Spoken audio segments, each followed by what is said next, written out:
Como a raça humana chegou até aqui? Você verá, aqui nessa série, a história do mundo e da humanidade. Mas não apenas isso. Nessa série de vídeos você verá os acontecimentos mais importantes, aqueles de maior relevância, que influenciaram tanto de forma direta, quanto indiretamente, o percurso do mundo e da raça humana. Tudo isso de uma forma leve e, por que não, divertida. Porque afinal de contas, tudo que a gente menos quer é que você durma no meio do caminho. Por isso, nada de termos extremamente técnicos aqui.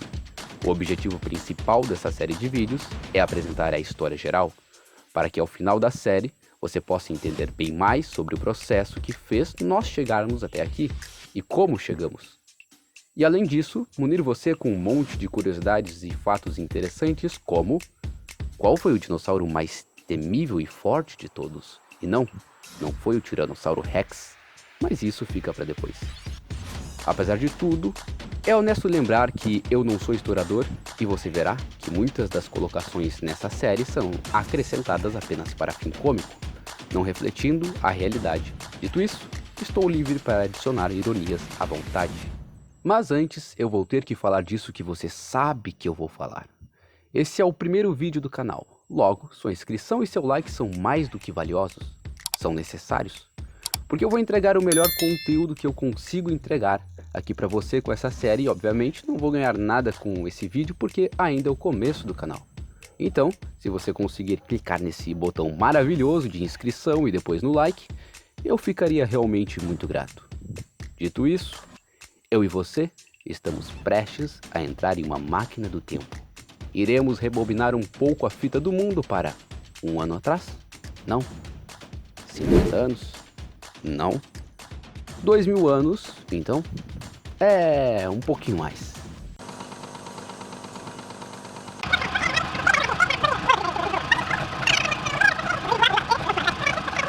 No início de tudo.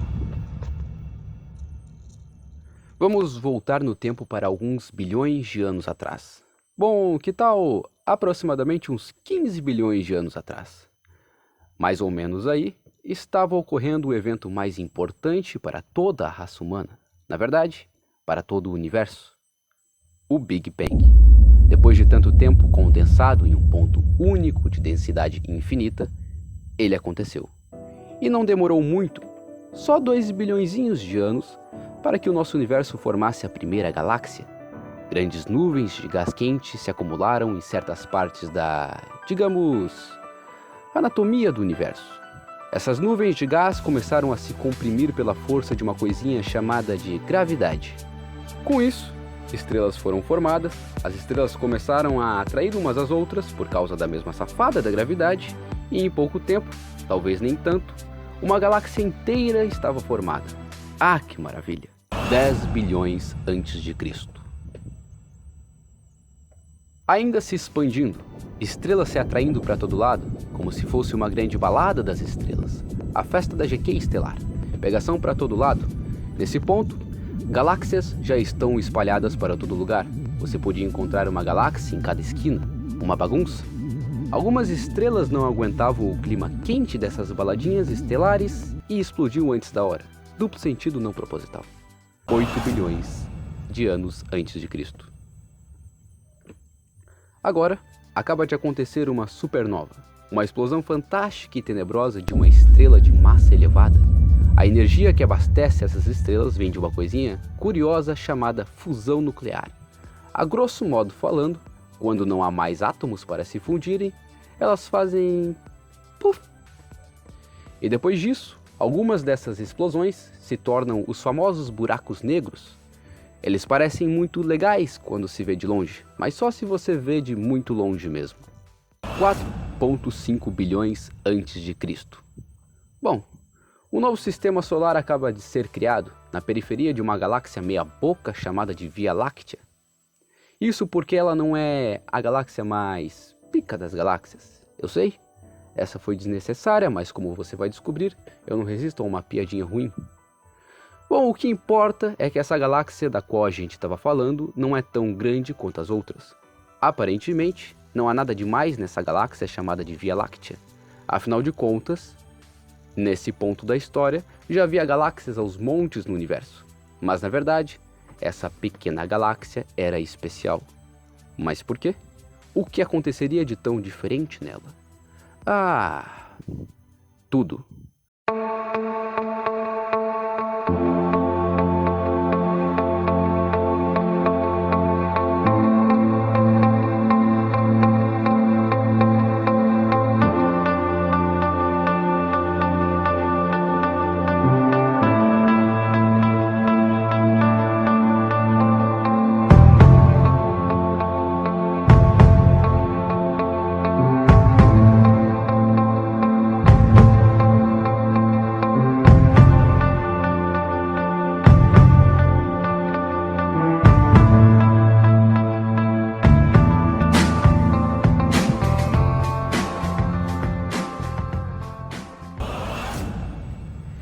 E a vida na Terra começa 3,5 bilhões antes de Cristo.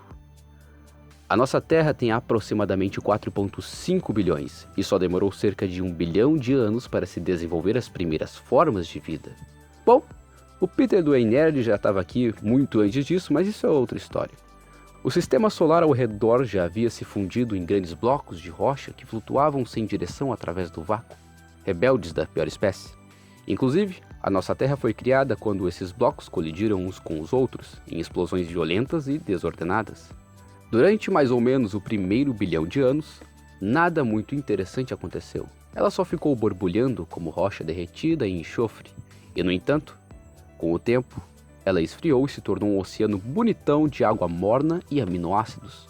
Podemos ver isso como uma fórmula perfeita, contendo os ingredientes básicos para originar As meninas superpoderosas! Algumas formas de vida.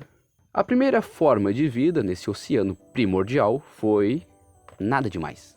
Não foi nada de espantoso, nem fantástico e muito menos bonito, mas sim umas minúsculas bactérias unicelulares conhecidas como procariontes. E vamos combinar que esse nome é uma merda. Essas lindas bactérias se alimentavam das moléculas que flutuavam no mar primitivo. Por meio de seu metabolismo, produziam sulfeto de hidrogênio, um gás com um cheiro horrível. Não é para menos que nossos amigos procariontes fedorentos não conseguiam arranjar uma namorada. Por isso, tinham que recorrer a uma coisa chamada de divisão celular ou mitose.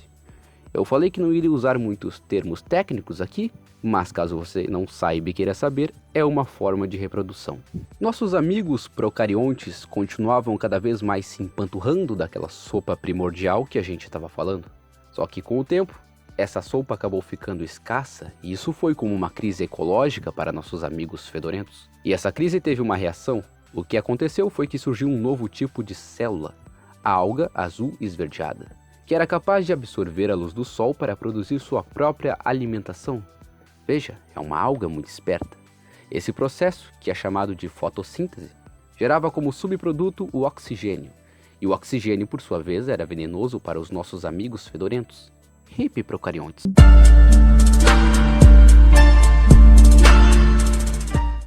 O oxigênio começou a se acumular aqui na Terra, lentamente, mas se acumulava.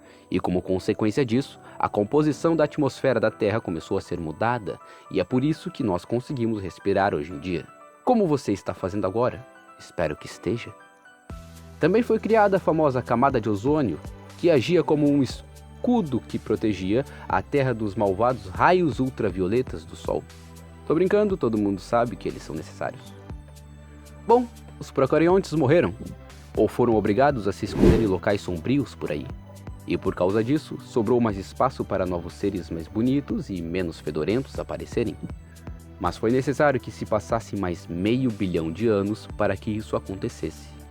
Logo surgiu organismos vivos mais sofisticados, como as amebas, por exemplo. Essas, por sua vez, possuíam seus próprios núcleos e cromossomos. Isso possibilitava uma forma mais complexa de mitose, que abrangia os princípios biológicos básicos da reprodução sexual. Então, depois de aproximadamente outro bilhão de anos, chegaram os primeiros organismos multicelulares, como os vermes e as águas-vivas. E a partir daí a coisa descambou e virou festa. Nesse ponto, a Terra também tinha evoluído consideravelmente. Ela até já parecia mais com o lugar que a gente conhece nos dias de hoje. Não tinha mais tanta atividade vulcânica no supercontinente chamado Pangeia. Com o tempo, esse continente acabou se fragmentando e dando origem a 2 outros grandes continentes, chamados de Gondwana e Laurásia. Nesse ponto, grande parte da massa da Terra foi coberta por florestas e pântanos. Também surgiram os animais, primeiro os aracnídeos e insetos, e depois os répteis e os mamíferos. E então, finalmente, os animais surgiram. Eles andavam bem tranquilos e felizes sobre a Terra e por volta de 250 milhões de anos antes de Cristo, todos morreram.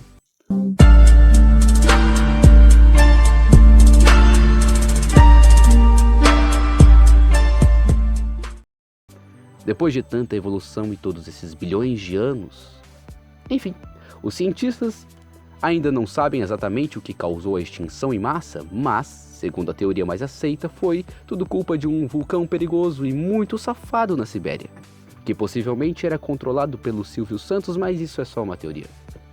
Mas, independente do que tenha causado esse desastre, ao longo de um período de 1 milhão de anos, aproximadamente 95% de toda a vida marinha e 70% da vida terrestre pereceram. E dessa vez, não dá nem para culpar os seres humanos por esse desastre ecológico, porque a gente nem estava lá.